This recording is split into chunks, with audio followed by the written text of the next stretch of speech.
Kali ini tim Archipelago akan mengajak Anda mengunjungi sebuah kota di ujung daratan Cina.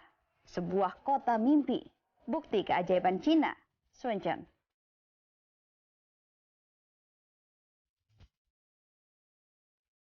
Seorang yang cantik jelita, yang kita tunggu-tunggu. Halo, apa kabar? Halo, wah, udah siap semua nih akan pergi bareng kita semua ya? Iya. Ya. Bu Santi ini guru saya dulu. Oh, Jadi, waduh, gurunya guru gitu ya? Gurunya Agi, gurunya. Wah.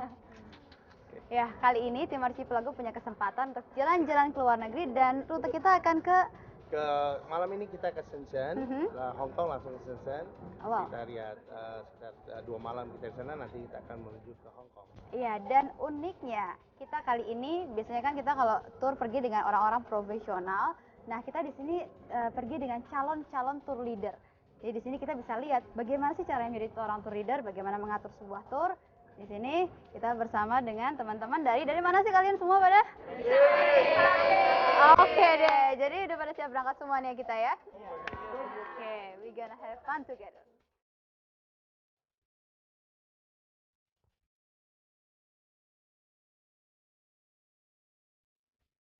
Apa tips kamu jadi tour leader yang baik? Disiplin, tepat waktu, berani, jangan grogi, ya jangan malu-maluin lah.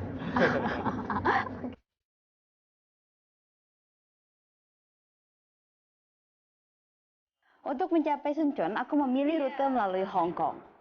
Ini adalah rute paling dekat dari Indonesia dengan waktu tempuh Jakarta-Hong Kong 4,5 jam.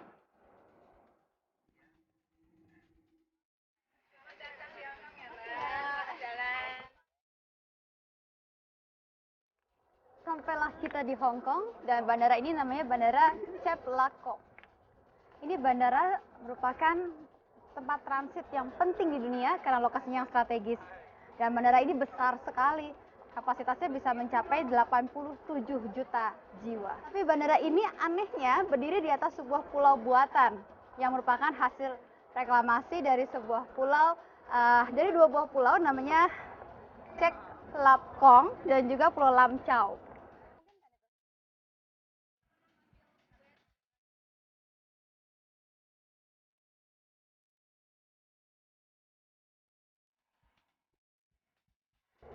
Kita akan naik bus ini ke Shenzhen dan lamanya perjalanan 45 menit sampai ke perbatasan Hong Kong dan Shenzhen. Jarak Hong Kong dan Shenzhen sangat dekat, hanya 35 km. Jadi sekitar 30 menit lagi, aku sampai ke kota keajaiban Cina. Namanya Tingkau. Shenzhen terletak di selatan provinsi Guangdong. Iklimnya subtropikal dengan suhu rata-rata 22 derajat Celcius.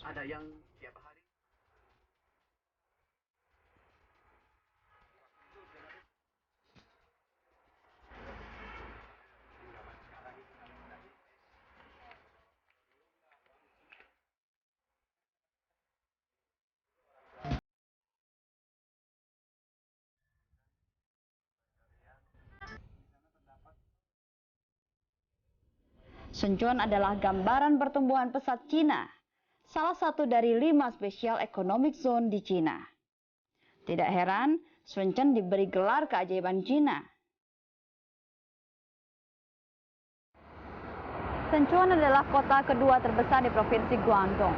Kota ini begitu fantastis, bahkan ceritanya seperti cerita 1001 malam. Karena sulit sekali dibayangkan bahwa kota ini tumbuh hanya dalam waktu 25 tahun. Dari sebuah kampung nelayan dan kampung petani dengan tanah yang tidak subur menjadi kota metropolitan seperti ini. Namun walaupun Shenzhen sudah menjadi hutan beton, namun tata kotanya tetap memanusiakan para pejalan kaki. Kita lihat trotoar yang besar dan juga pohon-pohon yang rindang yang melindungi para pejalan kaki. Kini Shenzhen sudah berubah menjadi tempat menggantungkan harapan bagi pendatang dari Cina daratan dan Hong Kong. Mereka bekerja sebagai pedagang atau buruh industri elektronik dan produk biologi, produk andalan Shenzhen. Namun pembangunan yang cepat masih menyisakan yang tertinggal yang tidak sanggup bersaing di tengah kecepatan perubahan. seperti pengemis-pengemis tua ini yang memberi warna lain di tengah keangkuhan kota Suncheon.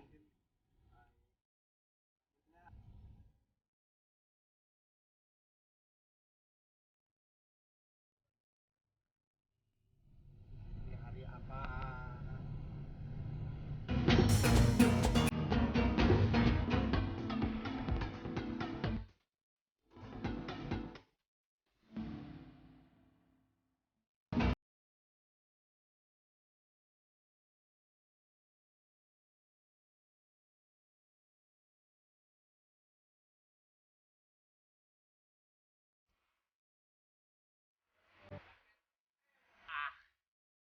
Wutong Mountain.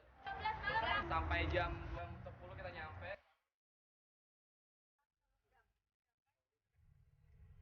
Suncheon juga menawarkan ekowisata. Aku kini menuju gunung tertinggi di Suncheon, Gunung Wutongsan, yang juga merupakan taman nasional. Jaraknya tidak jauh dari pusat kota, hanya sekitar 40 menit perjalanan.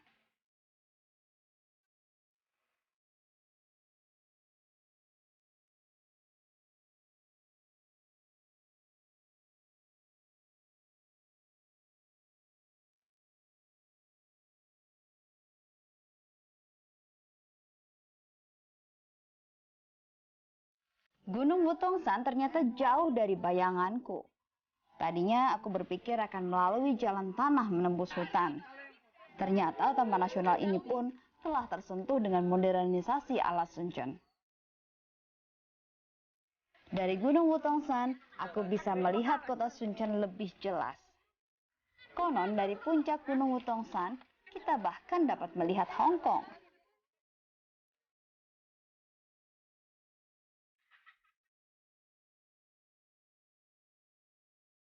Inilah dia Gunung Wutongsan. Nah, kita sebutnya mesti agak-agak logat Mandarin gitu. Wutongsan. Ini merupakan gunung yang sangat penting artinya bagi warga kota Suncheon. Karena merupakan tempat refreshing dari hiruk pikuk kota Suncheon. Dan juga penyeimbang alam. Karena air dari gunung ini akan mengalir ke sungai Suncheon. Nah, gunung ini yang tinggi ini nih. Tingginya sekitar 997 meter puncaknya. Dan ini merupakan gunung tertinggi di Suncheon. Coba lihat pemandangan di bawah sana. Bagus banget, kita bisa lihat kota Suncheon lengkap. Uniknya, walaupun Gunung Wutongsan diberi gelar Taman Nasional, namun pohon-pohonnya tidak terlalu lebat.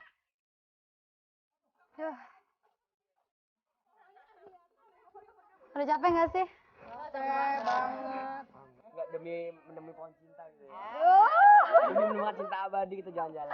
Iya, jadi di atas sana ada yang namanya pohon cinta. Jadi katanya kalau berdoa di bawah sana, sepasang kasih berdoa, itu cintanya akan abadi katanya. Amin. Jadi kamu berdoa sama siapa di sana? Sama ini aja deh. Au!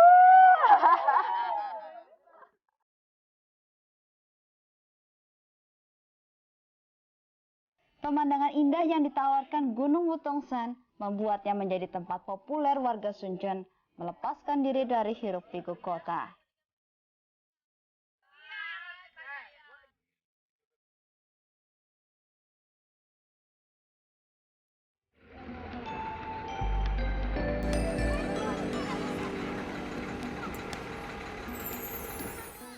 Pemandangan alam kota Suncheon sebenarnya tidak terlalu istimewa.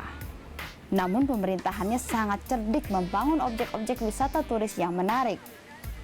Windows of the World ini misalnya. Sampailah kita di jendela dunia. Kenapa disebut seperti itu? Karena di sini ada 118 bangunan bersejarah dari seluruh dunia. Dan skala perbandingan bangunannya dengan bangunan asli itu sekitar 1:1, ada juga 1:5, ada juga yang 1:1,5. Udah nggak usah banyak ngomong, kita langsung aja lihat sendiri.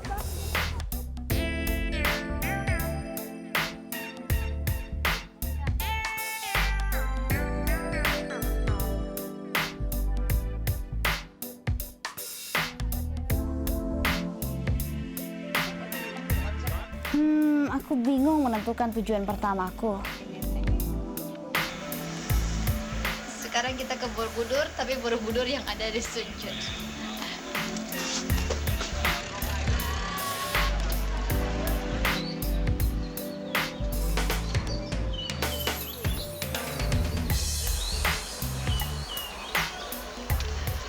Aku terharu nih. Ternyata ada juga bangunan bersejarah Indonesia di Window of the World. Dan bangunan apakah yang mewakilinya?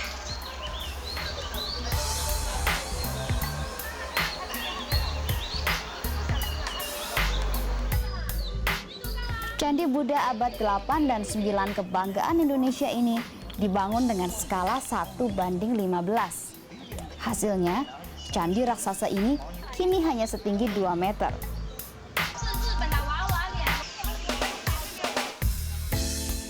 Ada juga bangunan yang dibuat sama besarnya seperti kawasan Jepang ini.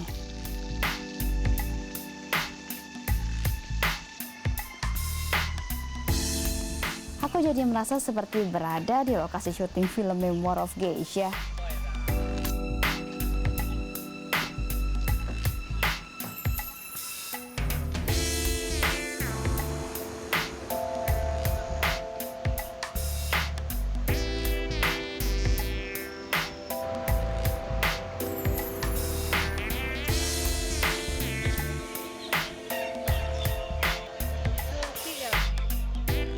Aku terkagum dengan kejelian para pembuat miniatur ini. Mereka dapat meniru detail setiap bangunan, walaupun dengan karakter yang sangat berbeda satu dengan yang lain.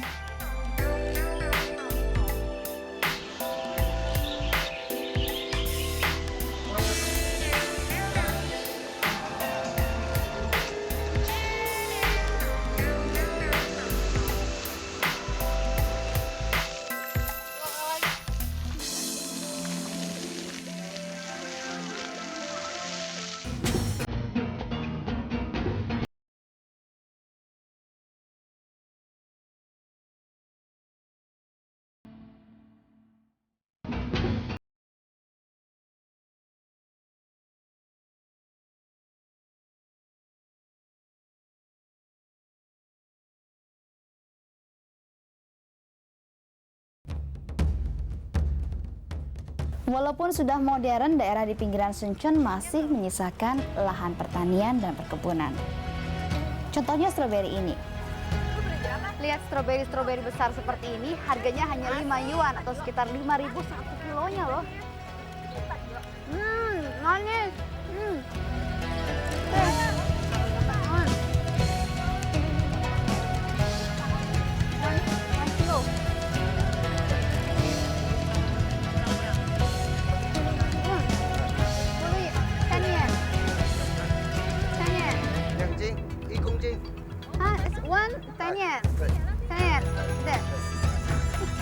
Di sini kalau belanja agak sulit karena mereka tidak bisa bahasa Inggris sama sekali dan bahasa Tarsan pun mereka nggak ngerti. Jadi yaudah deh, terima aja deh. 10 yuan, 2 kilo ya.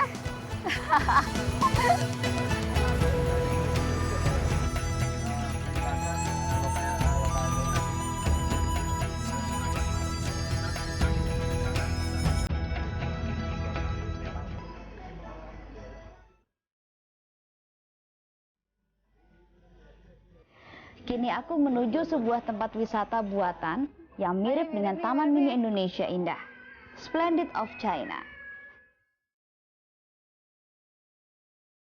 Iya, bagus ya.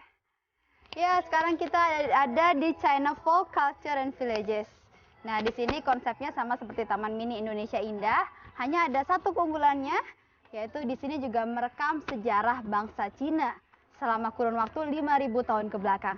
Jadi sekarang kita akan menyusuri lorong waktu sejarah Cina yang saya ditemani oleh para calon guide kita. Di sini ada Guntur, Berta. Nah, sebelum mereka jadi guide sungguhan, mereka mau latihan dulu guiding kita. Yuk. Guiding lagi. Di lahan seluas 22 hektar ini, nuansa oriental sangat kental terasa di sini di tengah modernisasi Suncheon. Inilah salah satu rekaman sejarah Cina yang ditampilkan dengan sangat menarik oleh Splendid of China. Great Wall. Kalau bangunan ini tahu dong, ini The Great Wall. Satu-satunya bangunan buatan tangan manusia yang dapat dilihat dari bulan.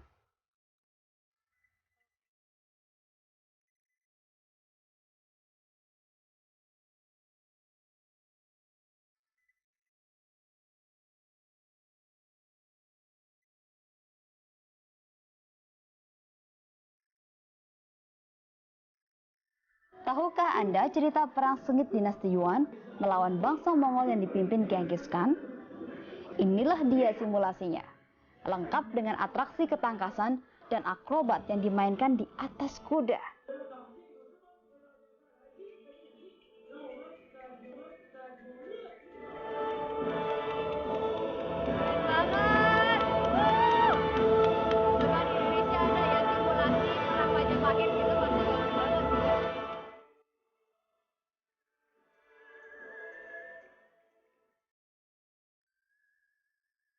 Setelah show selesai, aku iseng ingin mencoba pakaian para pemain. Dan inilah hasilnya.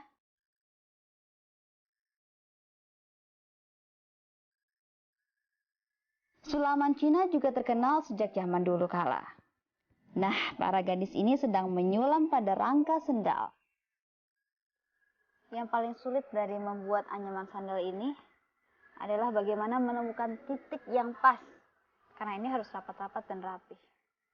Tadi aku nggak ketemu titik yang pas. Thank you. See you. Bye. Bye. Thank you.